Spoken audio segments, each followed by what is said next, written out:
Alright everyone, so it is me, and I am back with a new trick.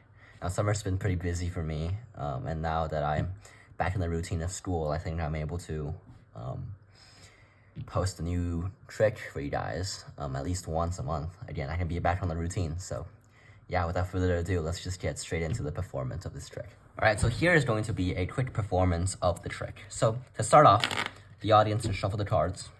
It really does not matter at all. And after they're done, they can pick out any card they like. And let's just say they pick out this one, the Jack of Diamonds. Perfect. Now, you're going to go through the cards and pick out the 4 jacks. Or the 4 of a kind of the number that they chose. But here we go, the 4 jacks. And for this trick, we actually do not need the full deck. So I'm just going to take out a couple cards. Let's just say this much. Perfect. So, I'm going to instruct the spectator to place the 4 jacks in anywhere they'd like face up in this packet. And this is completely up to them. So it does not matter where they place it, okay? It does not matter at all, okay? And let's just say they decide to place it here. And obviously they get the free choice of what order they put it in and, yeah, anything. Just, okay, perfect. And then now, they can even shuffle the cards, okay? It does not matter at all where the jacks are. Okay, and there we go, jacks. Now I'm going to start mixing up the cards, face up into face down, okay? I'm going to take the cards and just mix them up. Some face up, some face down, and just very random. And now, we basically don't know where the jacks are because some jacks are facing up, some jacks are facing down, okay? And now, here's when you get the chance to, when the spectator gets the chance to tell me what to do, actually. So first of all, you can give the cards a cut, just to mix it up a little bit more. And I'm going to go by 2s, okay? And the spectator has a choice of either telling me to place it down or flip it over, okay? And since I don't have a spectator here, I can't have them, but know that they can name anything that they'd like, okay? So let's just say they say flip, flip, down, down, down, flip, flip, down. Okay, perfect. Okay, now, after we've done this, the spectator can now give it a cut too. It does not matter. So they can lift up a deck of cards and place them to the bottom. Perfect.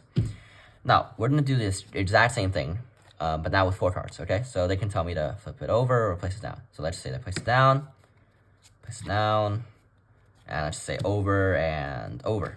Perfect. So now, here's what I'm going to do. I'm going to mix up the cards even more, okay? Face up into face down. So here's what I'm going to do.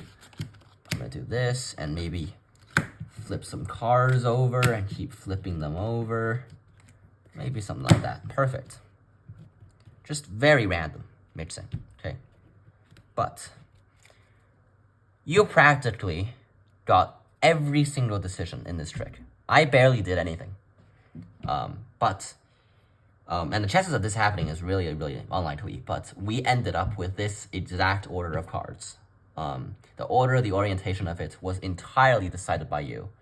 And there are a billion ways this could end up. And obviously we ended up with this one. So let's have a look at what cards we ended up with. We ended up with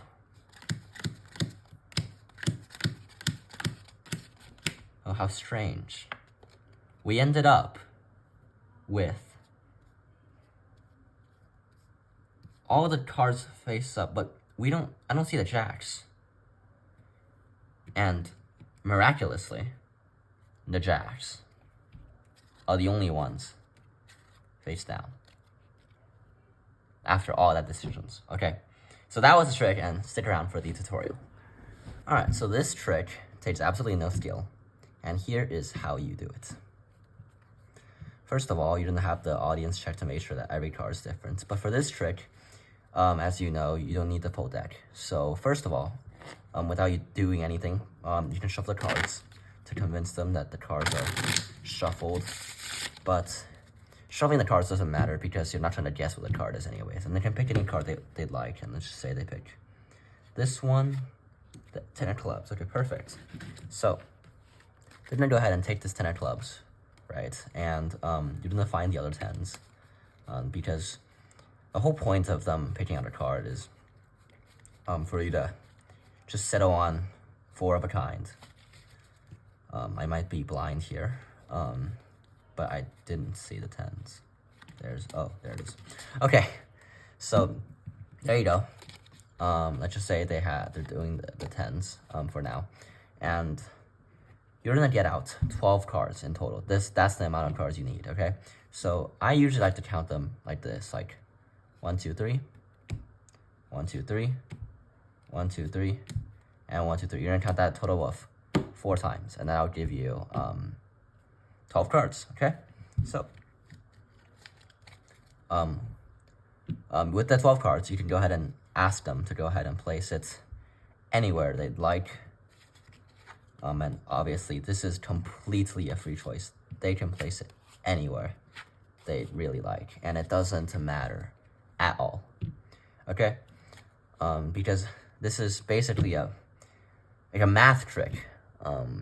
It's like a math formula that I'm not sure how it works, but it works as long as you do it exactly as I say. So you're gonna instruct them to shuffle the cards, and if they want, obviously, if they don't want and they want to keep it like this, obviously that's fine. Okay, and they can shuffle it if they want, because the 10's original position does not matter at all. Okay, and now here's what you're gonna do. You're in the midst of the cards, and here's what you're gonna do. You're gonna take 1 card face down, and you're gonna flip the next card. 1 card face down, flip. 1 card face down, flip. And you're gonna go through this pattern throughout the entire packet of cards. Okay? And now, after doing this,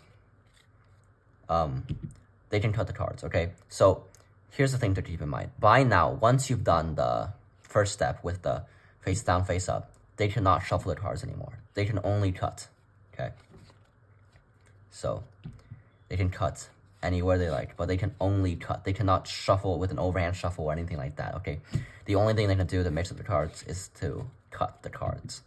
And what I like to usually say to basically force it upon the spectators is just go ahead and if you want to cut the cards 1 time, and they just lift up a packet, okay? Just don't hand the entire packet to them, or else they might just start shuffling the cards.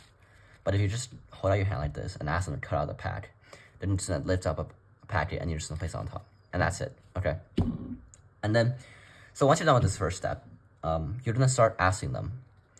You have the choice of placing it down or flipping it over. Now, this does not matter, okay? As long as you're taking it 1, 2, they can say place it down.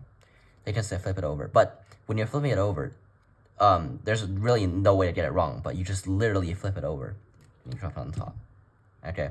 And they can say, you know, place it down, flip it over, and they can do anything they like, okay? This is completely up to the spectators. You cannot go wrong here. And so, yeah. Once they finish doing that, you can cut the cards again. It doesn't matter. You can instruct them to cut the cards again. Obviously, they can lift up as much cards as they want, and they can cut as many times as they want, too, because cutting doesn't matter. And now you're going to take out 4 cards at a time, and you're going to repeat the exact same thing. They can ask you to put it down. They can ask you to flip it over. It does not matter at all. Okay, so let's just say they flip and drop. Okay, so after you're done with this, you're going to pick out the cards. And here's what you're going to do. I wouldn't recommend them to basically, like, cut the cards again, because that just kind of ruins the trick. It's like, oh yeah, we would cut it again, and then the next step, it's not up to them. It kind of is like, okay, but why is the next step not, like, why am I not getting a decision the next step? So after this step, I'd like to just go completely right into the next step. And this step, the spectator does not get a decision, okay? So this is the one part where the magician has to do it. And here's what you're going to do. You're going to take the cards and you're going to separate them into 4 piles from left to right. Just like this. You're going to deal them out to 4 packets. And there should be 4 cards per packet because you have 16 cards in total. And here's what you're going to do. If you went from left to right, or right to left, it doesn't matter. But you can't do like middle, left, right, or something like that. It has to be left to right or right to left. You're going to take the 2 packets on the sides. You're going to flip them over and drop them on the packet that's next to them, okay? So this packet was next to this one, so you flip it over and you drop it onto this one. and this packet was next to this one, so you flip it over and drop it on this one.